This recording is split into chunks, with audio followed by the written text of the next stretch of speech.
आते हैं। देखो ये हरी है, संक्रांत की तैयारी हो रही है। देखो यहाँ पर ये हलवाई लगी है। देखो ये देखो ये क्या वाला है यहाँ पर, ये मुरमुरे बन रहे हैं और ये मोट के दार के हैं। ये आलू कचौड़ी बन रही है, इसमें घी है और ये कारीगर बैठे हैं। देखो देखो कारीगर कितनी स्माइल है ना। देखो इस तरीके से पकौड़े छोड़े जाते हैं कढ़ाई में और हाथे से निकाले जाते हैं। ये कारीगर ऐसे खुद खाते हैं, खुद करते हैं। और ये लड़की देखो ये अभी तक खाने लग गई, उसने पूजा बैठ के चुकरी करानी है, खाने की लगी है कि जी मैडम है, ये तैयारी चल रही है खाने की।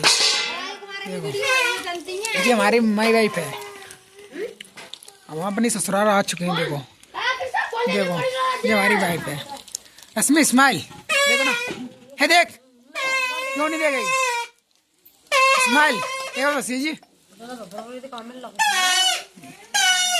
देखो कारीगर